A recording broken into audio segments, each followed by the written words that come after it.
اسلاف کہا کرتے تھے تعلم النیت قبل العمل، عمل کرنے سے پہلے، نیکی کرنے سے پہلے نیت سیکھو کہ تمہاری نیت خالص کیسے ہوگی۔ اور پیغمبر کائنات محمد الرسول اللہ صلی اللہ علیہ وسلم کو کائنات کے خالق و مالک نے حکم دے کے کہا قل انی امرت ان اعبد اللہ مخلصا لہ دینی، کائنات کے خالق و مالک نے مجھے حکم دیا ہے کہ اپنے دین کو، اپنی عبادت کو اپنے اللہ کے لیے خالص کر لو۔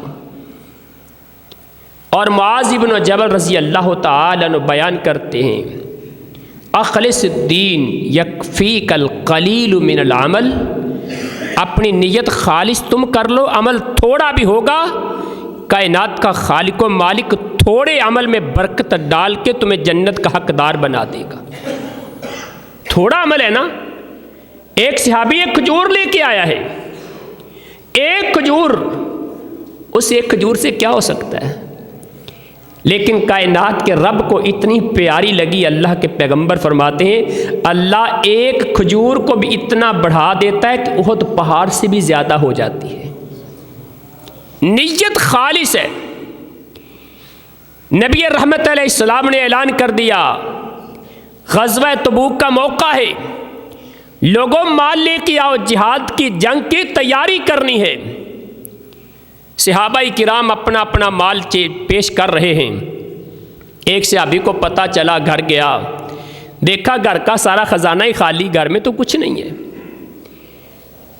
اپنا کپڑا پکڑا، بازار چلا گیا، سارا دن مزدوری کی تھی، سارا دن مزدوری کی، مزدوری کر کے شام کو ایک ٹوپا، ایک سا، تقریباً 2.5 کلو کھجوریں ملیں، آدھی گھر میں بچوں کو کھانے کے لیے دے دی، آدھی پیغمبر کائنات محمد رسول اللہ کی خدمت میں لے کے آ گئے۔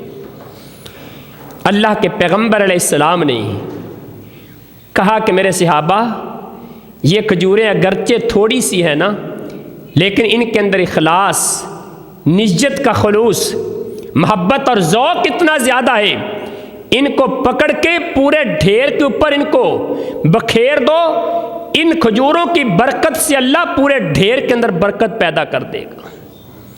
اخلص الدین یکفیک القلیل من العمل، اپنی نیت خالص کر لو، تمہارا تھوڑا عمل بھی اللہ کی بارگاہ میں کافی ہو جائے گا۔